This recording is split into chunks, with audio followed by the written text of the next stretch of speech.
So we're taking notes for Sarah, right? On it.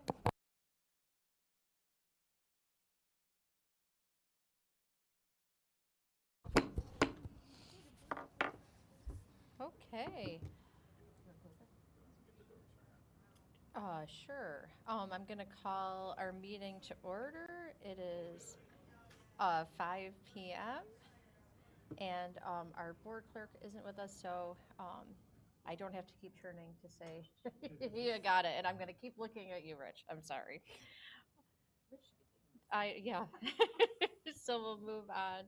And I need a motion to approve the agenda for the board workshop meeting. Brian? Nicole? All in favor? Aye, 7-0. Thank you. And if you're listening at home, this is a board workshop, so different than our business meeting. So we will be hearing information and asking questions and discussing the information that is being shared. I will also preface, I can't talk. I will say that we've looked at the budget many times, had opportunities over the past few months to clarify things. So this is not new to us, and hopefully not new to anyone who might be listening as well, because there have been many presentations. So I'm going to hand it over to you for our 2025-26 budget. So this is just discussion. a state of just where we are, right? And we have 13 interactions on the budget. I think you were saying that, Erica. And this is, it looks like 9 of 13. And we're still waiting for an executive budget, right? And I think that's the first part of this conversation is where are we in the budget process? Again, 9th interaction out of 13. The board prioritizes this just not as an event, but a process. And here we are, April 8th, and we are waiting for the budget. Does anyone have any thoughts about that? Because I think that's part of this conversation. I know there's been advocacy. I know that they're hung up on policy, not the dollars. Please. I mean, you just said it. They're the state of, it is no surprise to anybody who's been around that the state budget is not on time.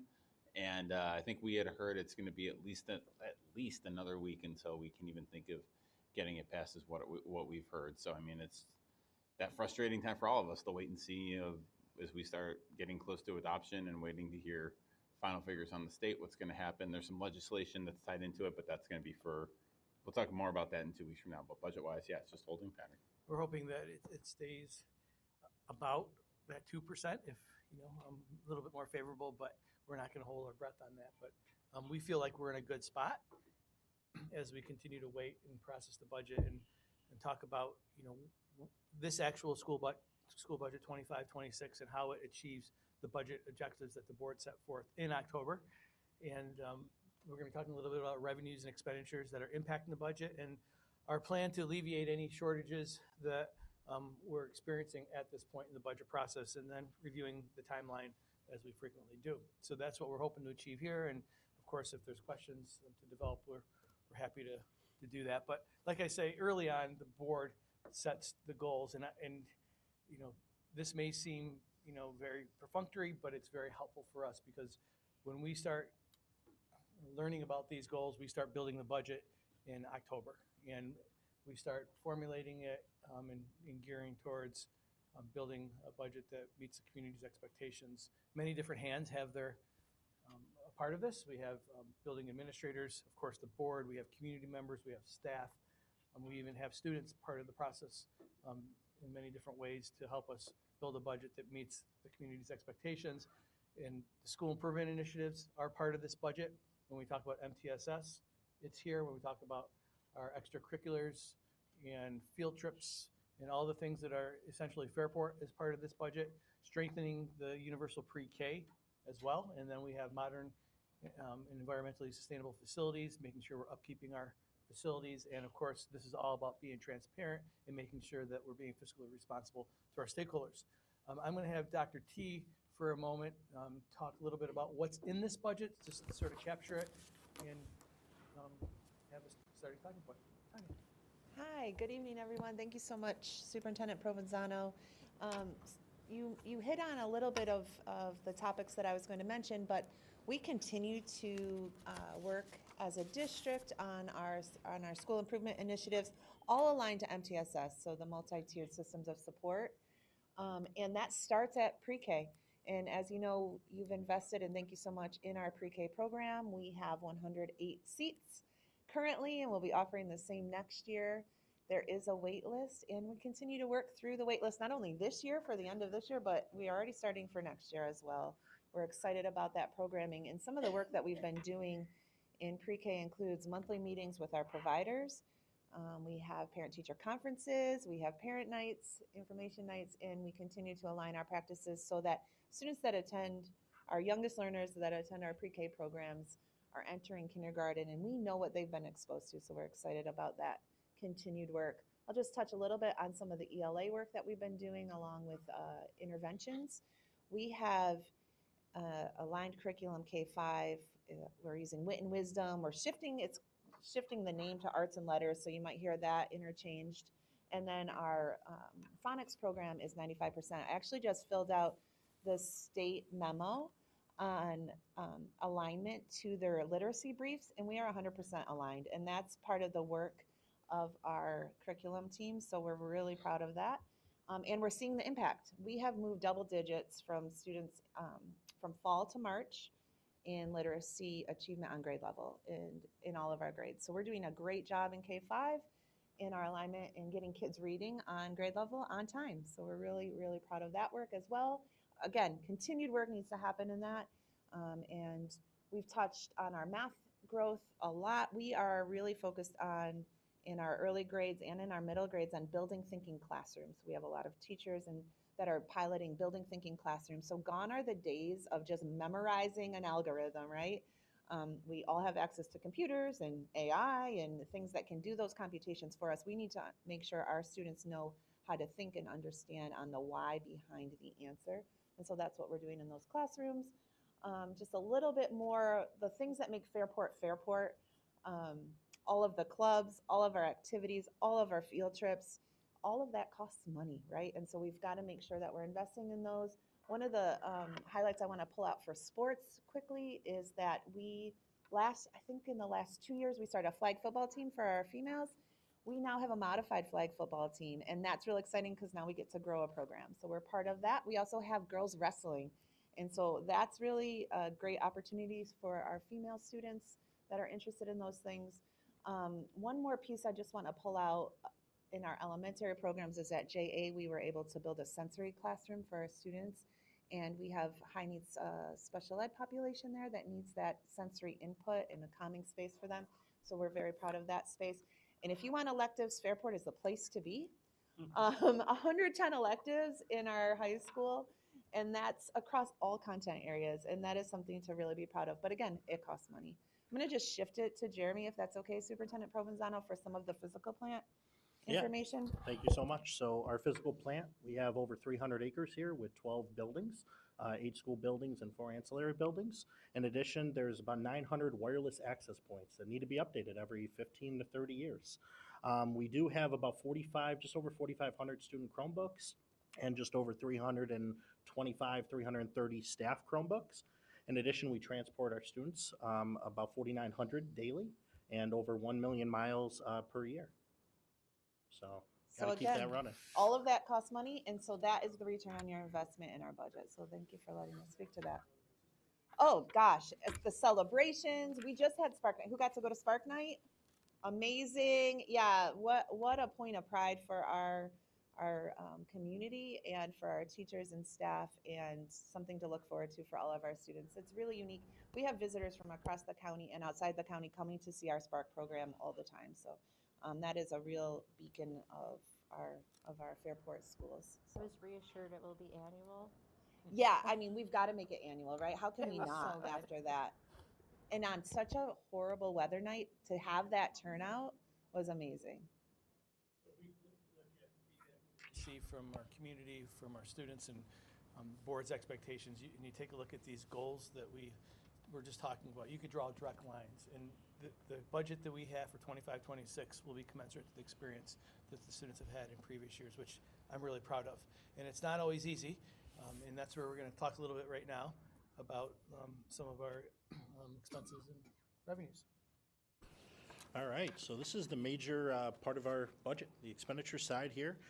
These are all the different function codes, anywhere from general support all the way down to our debt service transfers. I'll hit some of the highlight points. I know Mr. Stevens, before leaving, did a great job of putting this budget together and helping me out, so I greatly appreciate that. 5.27% increase in general support. That is mainly due, remember, we had a transition and we recoded some technology expenses that was more on the instructional side to the administrative side.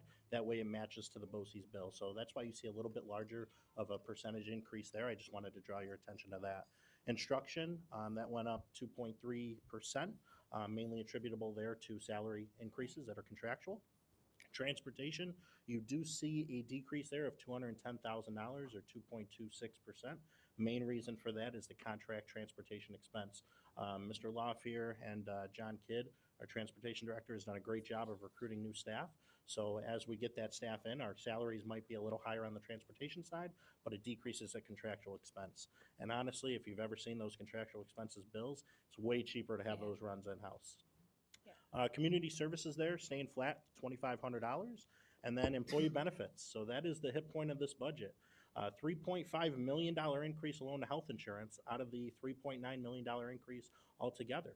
So again, this is anything from health insurance to TRS, ERS, FICA, unemployment costs. Healthcare really hit us hard. It hit a lot of districts hard in our area. And that's something that we're definitely monitoring. Again, one of the major causes of that is just the usage of those plans. As the usage of the plans goes up, the companies need to raise their premiums in order to not take a loss themselves. Debt service, so there's two different types of debt service here. BANs are those short-term borrowings, also known as bond anticipation notes, known as the BANs. Those went down 44%. And that is just based on our short-term borrowing, whether it's on capital projects and what we're looking at doing for borrowing in the short term there.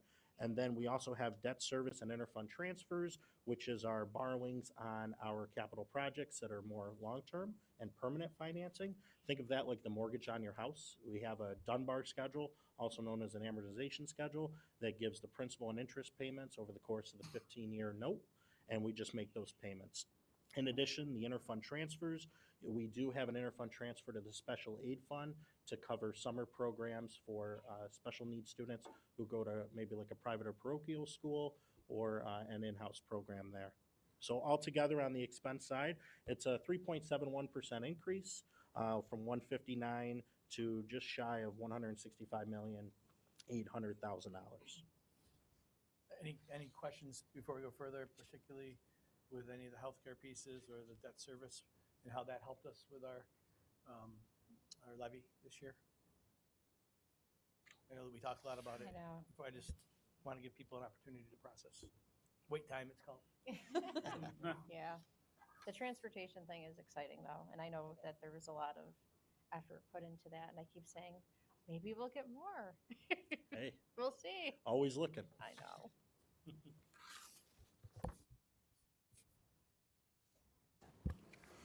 All right, so this is our revenue side of the budget here. A large portion of our revenue budget is the property taxes. You can see there a 2.98% increase in the levy. If you look at the rate of inflation, we're right on par with the rate of inflation. Rate of inflation for fiscal years July 1 to June 30th, which correlates to our fiscal year, was 2.95%. So we're right at that level. Payments in lieu of taxes, also known as your pilots, are any agreements that are not on the tax rolls that also pays a tax payment. This affects what you are able to raise in the levy, and it looks at the prior year compared to the current year in the pilots there. Sales tax, we are projecting an increase in our sales tax and other revenue. Mainly that's the increase in sales tax. As people are spending more, the county gives us a bigger share of that money. So we have seen that revenue increase over the years, and we wanted to reflect that in this year's budget. State aid went down a little bit. Don't worry about that because it's correlated to the building aid. So if you look at the transfer and debt service and the ban expense kind of going down, that's also going to affect your building aid, so they're kind of one for one. But a large portion of that state aid is the foundation aid, which, as Mr. Provenzano said, is a 2% increase. We're hoping that we get more. I know either the Senate or the legislature or whatever said that they wanted to try to increase it to 3%. We can be hopeful, but we also got to be realistic too. The Medicaid, we're leaving flat. Those are some federal dollars there at $125,000. And then we get into our assigned appropriated fund balance, which we're leaving flat at $4.9 million.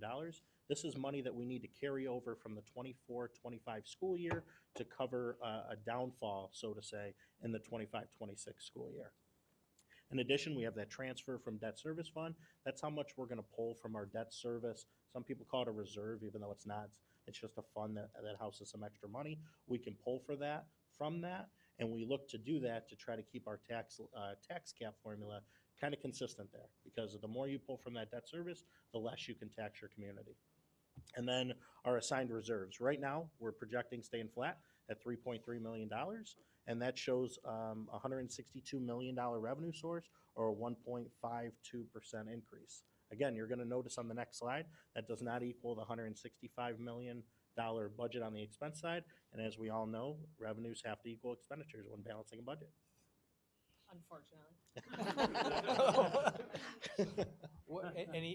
Any reflections on the revenue pieces? And again, we talked about this at the business meeting in March, and I know that we talked about a history of usage of our reserves. So again, just want to give more processing time. Just going back to that historical use of the reserves, the 24-25 as of right now anticipated is that we have not used that 3.3. So it's Correct. still in the savings. We are able to make it within, but we are thinking that next year we're anticipating.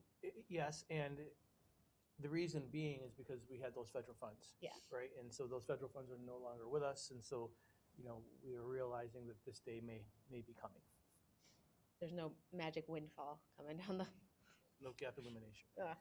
No COVID number 2 I was coming going our to way. say, let's Yeah, hope let's- there's not another COVID situation. Yeah. With the sales tax number, so are we anticipating increasing just because our prior estimates were lower than the actual, or because we actually think that spending is going up? A little bit of both. So a mix of that. We are monitoring that quarterly when we get the sales tax payment in from Monroe County. We do anticipate that number goes up. And actually, when they give us our quarterly payment, they also say how it compares to the last year. So we're always looking at that to see, okay, how did quarter 3 in 24-25 school year match up to quarter 3 in the 23-24 school year? So we're always monitoring that. We do think spending will go up. Interest rates are pointing towards that. People are spending higher interest rates on mortgage borrowings. It all plays effect into that, but we are anticipating a little bit of both, a little bit of a shortfall in 24-25 and more spending in 25-26. Right, thanks. Yep. Perfect science. That's the thing. It's like trying to project and use historical data and try to look into the future. Do you have that crystal ball, Jeremy? I wish I did, but I do not. And this slide here, we took it off last presentation just to show. It gives our total budget from the 2022-23 school year all the way through projected 25-26 school year.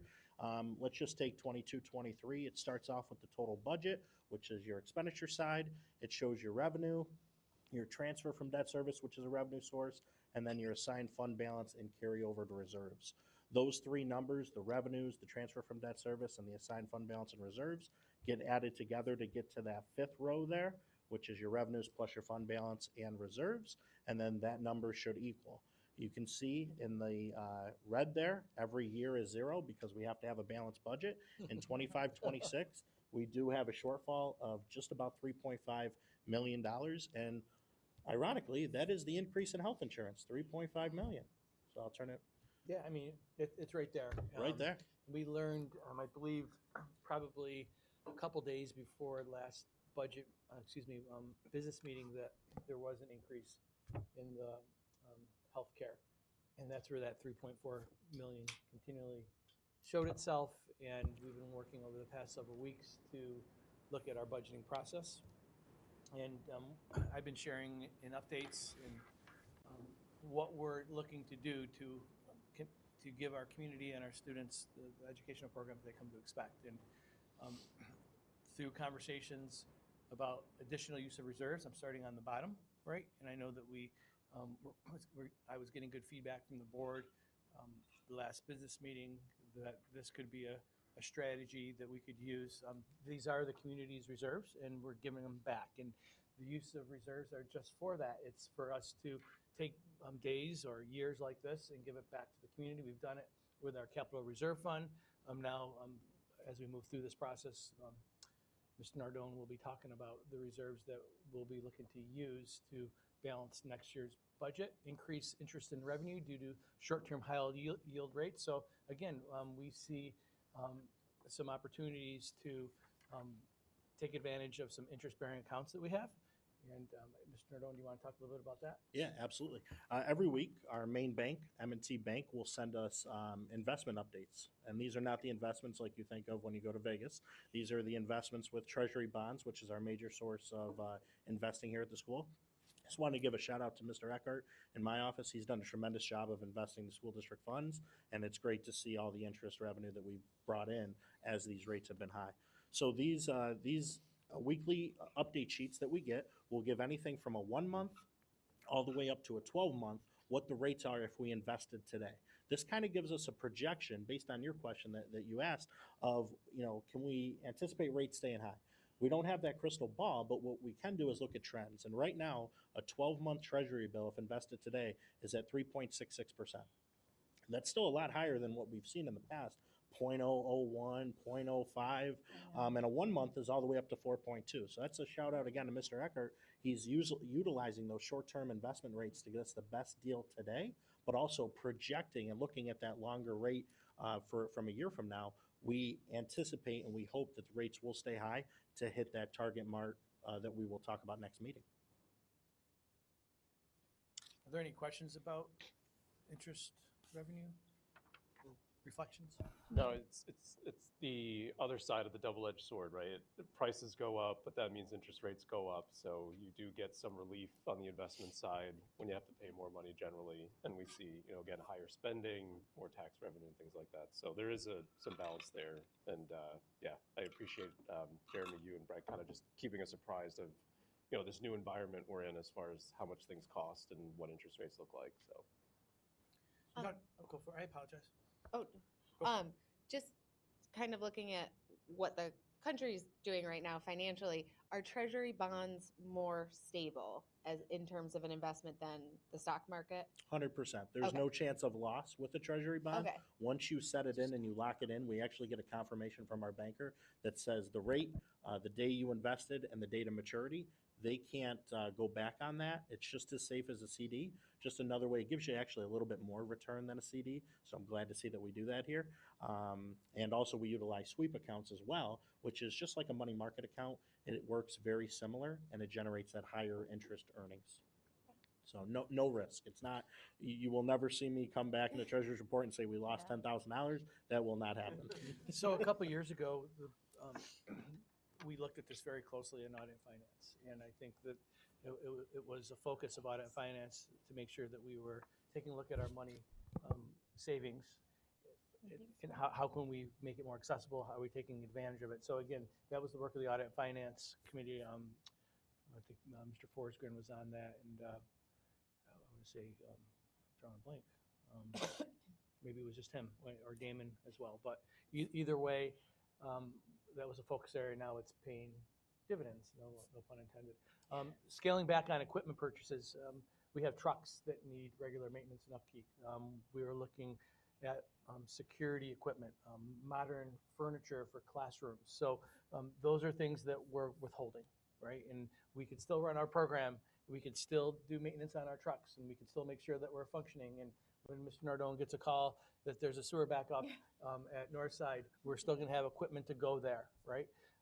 And still manage that piece without missing a beat. Non-instructional, instructional reductions. That's taking a look at how we're using some of our supervision and scaling back. Not taking away, but scaling back and managing it in a way that's appropriate and balanced for the amount of safety and security that we try to promote, and supervision that we try to promote, whether it's at away games, whether it's during lunch, so kids can have recess, whether it's how they're used after school as well, and also really taking a disciplined approach. We talk about staffing analysis and just trying to meet the needs of our school members while at the same time using our existing staff. And looking at class sizes and having a disciplined approach to being more conservative instead of all of a sudden jumping to adding a section or moving a staff member to fill a need. We try to use existing staff or look at different ways to support some of our programming. It's impossible to say that we keep things away from kids in the classroom because everything affects kids in classrooms, even if you're mowing lawns or painting fields. So I don't want that ever to, I don't want to say that in a way that I'm being dismissive, but I really feel with the disciplined approach to staffing, with the non-instructional, instructional reductions. Now we're saying instructional. I was just going to comment that's a on that. code. Those aren't classrooms. Those Right, are not it's not teachers. teaching staff or professional staff that interacts with students. Those are, again, like I said, coded supervision. It's in the athletic. Can you define that? Like, what is a supervision position? I'm It's sure if you somebody go out out there to might wonder. if you go out to the playing fields right now, you'll see supervisors. If you go and look at traffic management before school or after school. So we're just tightening up because we've seen that the situations are okay, and that's an area where we could tighten Yeah, up. we will not compromise safety and security. We'll be keeping our head on a swivel. But at the same time, we also know that at the end of the day, instead of having somebody assigned to go to each building to look, we have custodial staff, buildings and ground staff. We have building principals. We have classroom teachers who are in their classroom, right? So those are just natural things that we have always done. We need to get back to those habits and always we'll be looking to monitor and never compromise. And I think somebody had a question about, our middle school students need to get outside and play. And I would like second and third time that emotion. I had to do all I can not to answer that email. But I agree 100%. We will not compromise that because we know that our students need that time. Right. So thank you for being concerned with that. Yeah, just looking. Any thoughts? Maybe not. I don't know. I was just going to mention that this is not unique to Fairport. I feel like I'm comfortable where we landed. Landing. Landing. Yeah. The state hasn't promised anything. No, you're right. You're right. But I do know of many other districts in our county that are making significant changes that look very different than what we're doing. So I think being thoughtful, like you're saying, looking at what we actually need, maybe not adding things that we don't need, is helping us this year, which is we're lucky. But knowing that most districts around here are not in the same situation we are. I can go back again to the goals, and I'm not going to, but I can go back and point to how we're being sustainable. I Right. can point to how we're upkeeping and maintaining our facilities. And probably more importantly, I could point to all the wonderful things that Dr. T was talking about with our MTSS priorities, keeping them at the forefront. So success, but that's how I'm trying to work through this, is to make sure that I'm meeting the board's expectations that was set forth in October.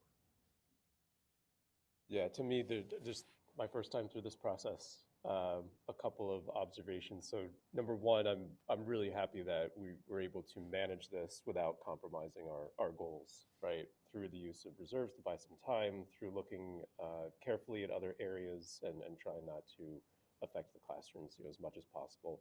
And then number two, I mean, if someone's just watching this conversation, it probably looks very tightly, choreographed. But we've had so many discussions about this. So if you're curious about how we got to this point, go back to, because we've known about this for a little while. Yeah. And, people always wonder, how do we end up with this shortage? Well, we talked a lot about that. We talked about the healthcare costs, and we talked about looking at our priorities and figuring out how to manage it. So this is the culmination of a lot of discussion. So I just want to reiterate that point.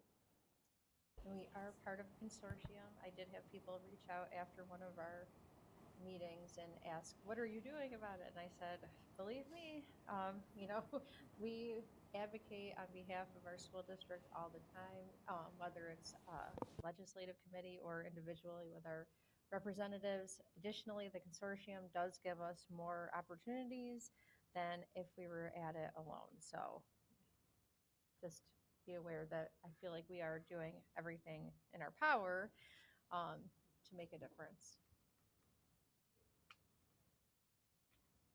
Any other questions? Oh my gosh, we're on the last line of the butt. 9 of 13. We made it. We made the last turn. Yes. Somehow the whole process takes place during winter. I know. Well, between April 8th and April 22nd, if we have to add another banner there, that won't be a positive event, right? So I'm just letting. Oh, I was like, why are we? That's spring break. Like, why are we Well, doing that would be that? even. That I would was be. commenting on the weather. Okay. Oh, like, don't.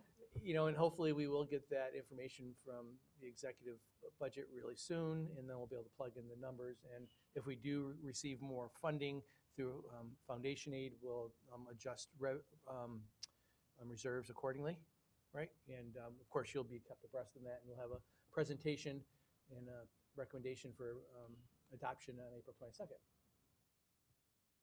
You know where I am if you have any questions. I have to say thank you, Tanya. It's great to see you at the forefront here. Of course. I didn't know if it was appropriate or not, but I did want to thank the board and all of Fairport. As an outsider to Fairport, coming new-ish, this is my, almost 4th year, right? I had heard about the Fairport community and how people wrap around, but I hadn't felt that personally until the illness that hit my son. And so I just want to, again, thank everyone in this room, but just the Fairport community as a whole for all of your love and prayers and support as we were navigating that illness. And so I'm sorry that I know that love from you all, but I'm so grateful for it. So thank you for that. Well, to your credit, we didn't really miss a beat because your team is Oh, so gosh. highly functional, That, right? I And- think I'm grateful to that. No, my Yeah. team is Yeah, amazing. no, I mean, well, it should be because it's a testament to your leadership. Thank you. And, I know, appreciate that. Very, they were all dialed in, and systems were go. So Well, I'm happy to be back here, and my son is healthy, and we are marching forward. We're going to finish this year strong and gear up for next year. and Mr. Nardone, Yeah. welcome aboard. Thank you. Picked a great time to come in, right? Right midstream, and like- Is this midstream a joke for the north side? yeah, there you go, there you go. Fair. Is that too soon? Yeah. I'm not I don't sure. know. This is called trial by fire. Yeah, right? I'm ready. I'm excited to Dove be here. right in. Very excited to be here. Looking forward to learning along with you, and he's over there talking some staffing. So thanks, Doug. Oh, gosh. Sounds like, but anyways, John never stops. so more to follow. Thank you for putting this at the forefront and making it a priority to be here. Thanks. Okay, so the next portion of our workshop, we wanted an opportunity as a board to talk about a new, I guess, policy, a new role that it will be happening. I mean, we have it, but I guess an updated role, thank you, that will be part of New York State in terms of having student representatives on with us as a board. So we have had student reps come to our meetings, share updates, and participate. Kind of looks different from year to year, which is fine. And we know that students are busy and are often doing a million other things. But we are hoping that we can make it a little more official in the upcoming year, now that it is a policy. And that everybody across the state needs to do it. We have been talking with other districts that have gone about it in a variety of ways. So I know that Lisa and Mary Caitlin took a look at some of the example policies that BOCES has provided, what other suggestions have been put out there from other districts, and they met. And I'm going to kind of have you guys share a little bit. And we can talk about it just so everybody's in the same place and kind of understands where we're coming from, so that our student rep, or reps, I should say, it will look a little bit different next year. So coming to you at the April 22nd board meeting, you'll see an updated policy 1210 on school board elections and voting procedures. And what the state has mandated is that we have at least one ex officio student board member. Now, these board members will sit with us at public meetings and public hearings unless otherwise excused. They participate in our board activities at our discretion. So if we had a retreat topic we might want them at. But really the heart of it is and this is kind of where Lisa and I were, it's 50% us getting that student voice and hearing their thoughts, but also 50% that this is a really cool opportunity for our Fairport students. Like, we have a lot of students who are interested in politics and government and how that works. And so this can kind of morph a little more formally from what we usually get, kind of the update, to more of a participant partner sharing their insights with us. So on that 1210 policy that'll come for the first read really lays out the legalese. They can't vote. They don't come to exec session, so we don't share privileged information with them because they are not officially elected members of the community. But the state left it really open as to how the district wants to define it and how the district wants to, and the board wants to pick the students. So that's kind of where Lisa and I took off with, and you guys have that example regulation that we kind of came up with. And kind of the overview, and Lisa, jump in if I'm missing anything. So we are thinking 2 members, a senior and a junior, because they have to be a student in the high school setting for at least a year. So we are hoping as we continue forward, so the first year, obviously they'll both be new, but as we move forward, that the senior member can kind of help us mentor the junior member. They will be held accountable to the code of conduct, just like they are with any other extracurricular activities. I hope that we would never get to that situation, but if they failed to attend meetings or anything like that, we can excuse them from the position. Our expectation, as we outlined it, is they'll be at our meetings. We do understand, though, however, students often have very busy schedules. And so if they have to work it, then that's their responsibility to say, hey, Erica, I can't make October because I know I'll be traveling. Are you going to be able to make sure you're at that one? So that's part of that responsibility building for them.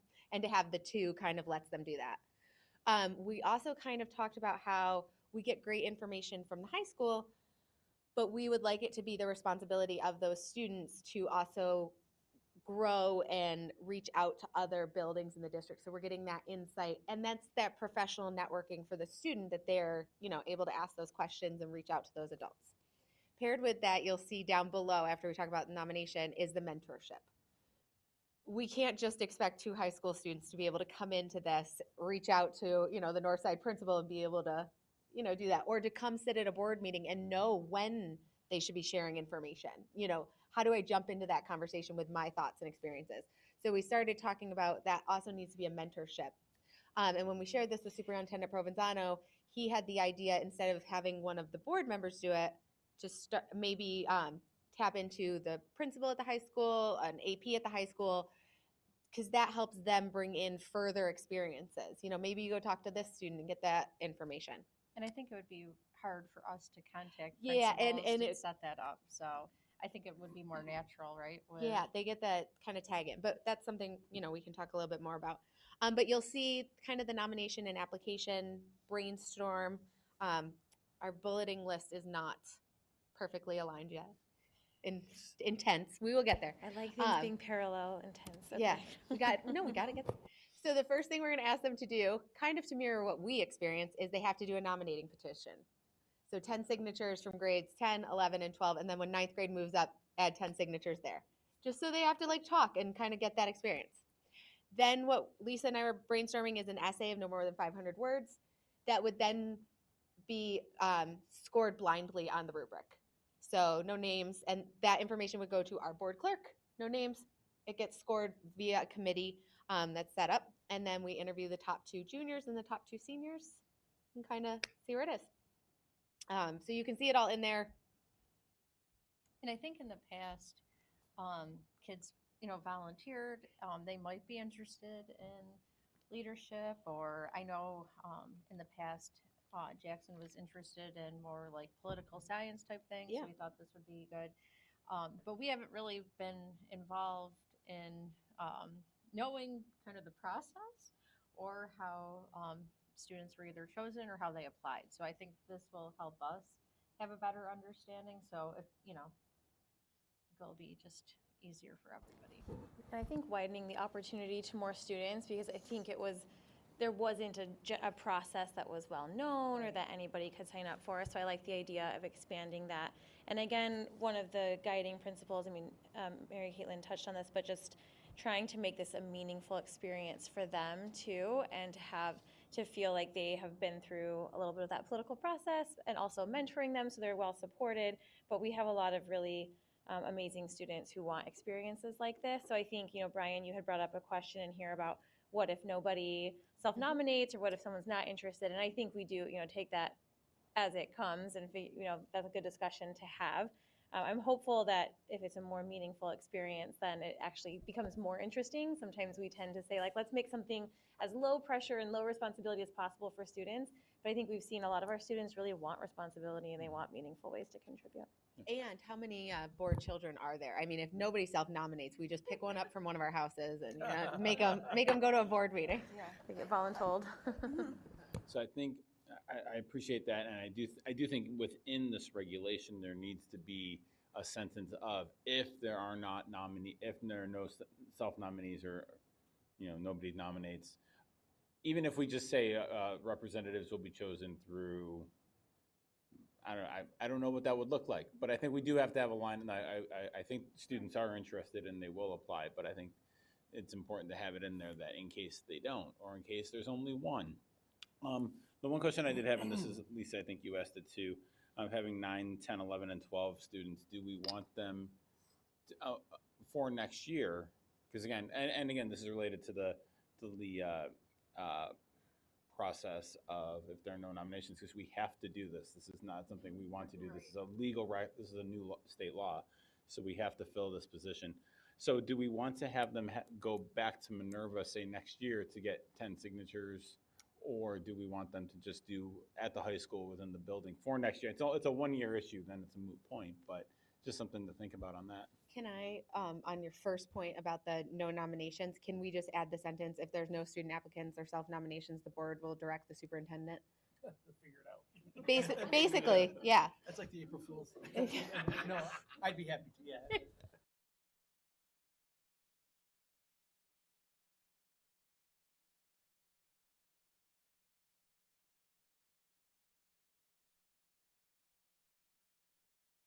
In like the president, vice president elections. Am I wrong? No, you're not wrong. It's wrapped up in, if students were running for student government and they were not successful. So then they would draw from that pool to reach out to interested individuals. Now, it wasn't as formalized as this. It won't, and now this will be a known process, and I like how we're casting a wider net. So it was more based upon, and again, the good thing is Fairport's always done this, not as formally and as bolstered as this one is, but it's all based upon trying to give kids who wanted leadership opportunities the opportunity to do so. Like, I'm just trying to think of in terms of recruiting students, and I mean, the first thing that comes to my mind is, how do we reach out to students? And I mean, I know that they have like the club fair, and they've got like, I mean, are we? I think a snazzy video So on the we morning already had that all figured out. announcement. We actually talked about Lauren that. and Lindsay will be doing. I want a great like a- video. Yeah, we thought like With having really engaging Fantastic. video clips of With their board name on meetings. it, like, like would this be yours? So excited. Here, right? We can have background music. The whole Yeah. thing. So I'm we just did talk imagining about- like Clips what of our highlights of snazzy- our best meetings. Yeah, like what snazzy video clips are we gonna pull from board meetings? Like Simple sort. the food. They're there. Everyone's There's around. some snazzy moments. But we did talk about having Yeah. some actual like promotional, I don't want to Yeah. say ads, Yeah. but some marketing. Because So we like the don't- leadership class, Yeah. student government, And like we some don't of want to those wait places, until, for instance, the club fair in September. We'd like to kind of have this process going Right. by May, so that students, they're busy at the end of the year. I don't understand, but so that they have time to write the essay and get involved. Well, and leadership class starts in the summer leading into the DC Oh, yeah. trip, so that's not all of them, but that's at least an opening. So what I'd like to do is if and when the board approves this, sit down with the board president, and vice president to sort of come up with a timeline that would get us on track for like an August, Appointment. type of thing. Yeah. If not, reorg meeting. So just to be clear, does this eliminate the board rep position, and that, or we will still have that, and we'll just No, have this would This is the be, board rep. because Okay. essentially, yeah. Sorry. No, you're fine. What we have as a board rep is what this needs to be. So it would not be an addition. That person would be doing the report out each month. And that's where my big, I don't know, my thing was, how can we get them to other buildings? Because it's great to hear about things at the high school, but we also have many other buildings that it would be nice to get reports from. And yeah, so no, we would not have that. This person would essentially be our, or these two people would be our reps. And I think the timing is good because I know we've talked about this for a while, but nothing really has happened. So I wasn't going to say mandate, but yes, it is. Yeah, you're right. So it sounded a little harsh when I was going to say it at the beginning, but yeah, we have to do it. So, but let's make it something that's going to be good for us with process. I apologize. Rich left us a note on the doc, so I just want to tell everybody. So instead of just saying no self-nominations, we're going to kind of widen it to if there are instances of vacancies. If a student has to step down mid-year, something along those lines, we'll direct the superintendent to work to recruit a replacement. But Nicole, I would also say that students are always welcome to come to public comment. So yeah, so not What were you taking gonna say, that Jen? away. I was gonna say, I also think our guidance would be great partners. You know, they know the students really well. They know, who's, which students are interested in perhaps going into politics, government, Yeah. students interested in leadership, education. They, I think, in addition to Mr. Clark, has a great pulse. Oh, yeah. What do you think he reaches out to? Yeah. To your point. I want it, yeah. To your point, yes. We have, many of our teachers are connected to students, and it just doesn't need to be the leadership class. There might be, I know. Yeah. someone who's in robotics or, Somebody who's just That's a hunch. interested. Yeah, so once it gets formalized, we'll come back to the table, create one of those fancy timelines, and get to it. Okay, so two questions that I have that have emerged kind of in the conversation we haven't finished on. Do we want ninth graders doing the petition or wait till they're at the high school? Wait. Okay. I'll make that note. And then, Will this automatically be entered into our policy cycle to be looked at every year? and Okay. I'll set a flag so that once the merger occurs, we'll come back. And this will be a reg, this part, so we don't have to put it through the whole policy cycle. So I'll set a reg that it comes up. Next question? On the policy spreadsheet? Yes.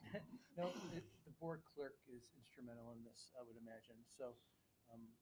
Maybe when we set the timeline, we, Yeah, and I know we didn't want to put more on her plate as well. So that's why we were hoping in terms of like mentoring, obviously setting up things, meetings, that Become kind a point of communication, Yes. making sure calendars are Yep. squared away, so Yeah. I think that's a good, don't want to lose that. and then looking at the committee for reading the essays and doing the interviews, Lisa and I had suggested the superintendent and the vice president will partner to convene the committee and with the board clerk and scheduling that.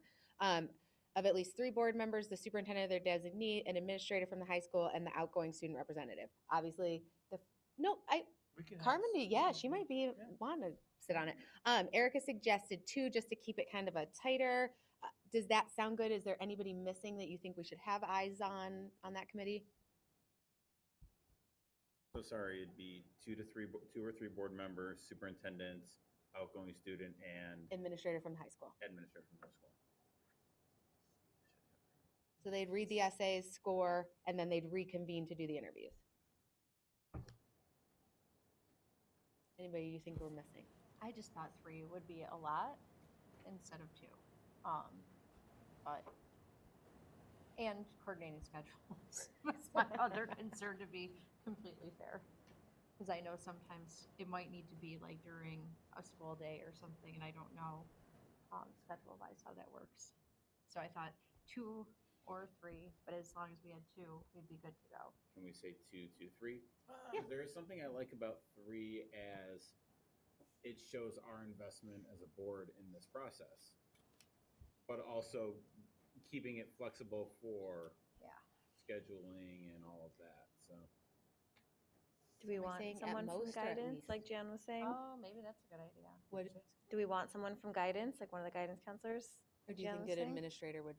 Or is administrator cover that? Let me reflect on that. Okay. We're just trying to respect their time as well. Sure. I'm a little unclear on how blind this process is. We're gonna Like- wear it blind. I mean, presumably these students are gonna be having conversations with guidance counselors or other board members, so is everyone gonna know who the candidates are as they're?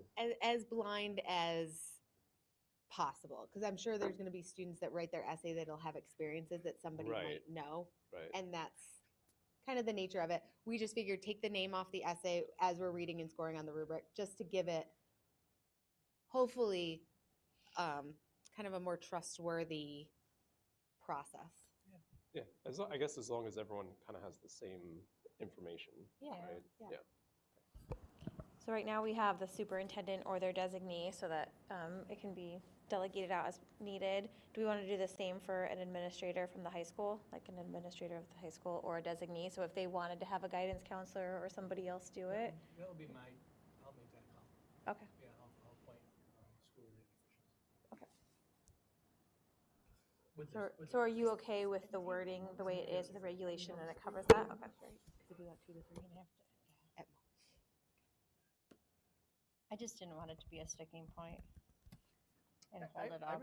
really like it, and I think if there's a glitch, since it's the first time and we get caught up Yeah. on, they will give some flexibility. it's easier to. Yes. Yes. I appreciate the clarity on it. It is.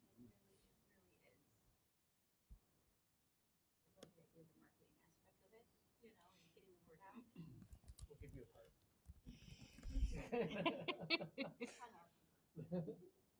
Lindsay, you're ready, right?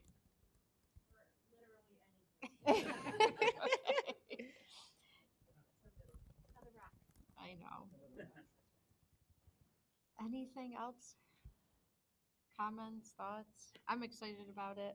I know Brett and I have talked a lot about it.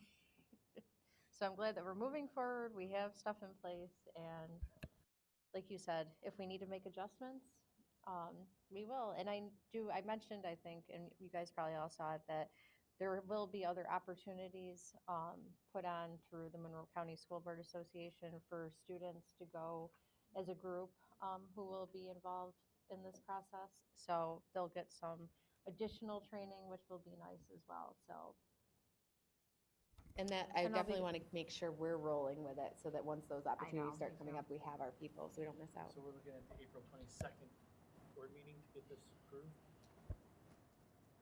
I'm asking, I'm not. No,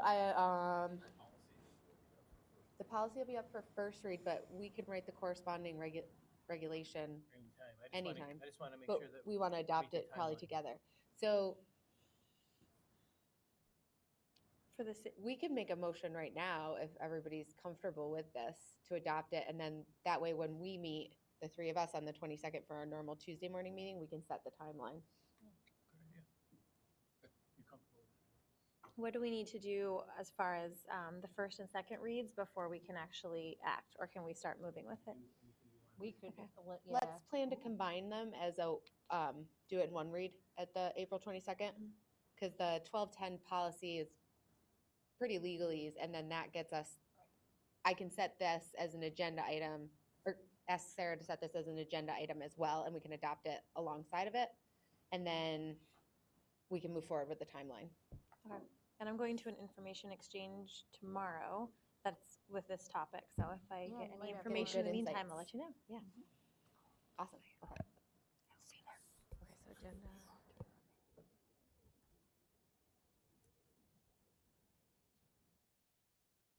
First and second, 1210, add regulations. Yeah, I think so. So you can exit out. Yes, sorry. Do So we- we'll skip the motion for tonight. We'll just add it because we'll do first and second read on the That's what 22nd. okay, I think that makes sense. Okay, so we're good? Questions, comments? Okay. So I need a motion to enter into executive session for matters pertaining to the employment history and recommendation for tenure of individuals in a collective bargaining unit and non-collective individuals. Invited to attend are Superintendent Brett Provenzano and Assistant Superintendent of Human Resources, Doug Loff. So moved. Brian and Lisa, all in favor? Aye. We will not be reconvening. So if you're home watching, have a lovely evening. If you're watching after the fact, we will not be coming back. We will just reconvene to adjourn the meeting as a whole. So thanks for listening. And everybody have fun on spring break. Yeah.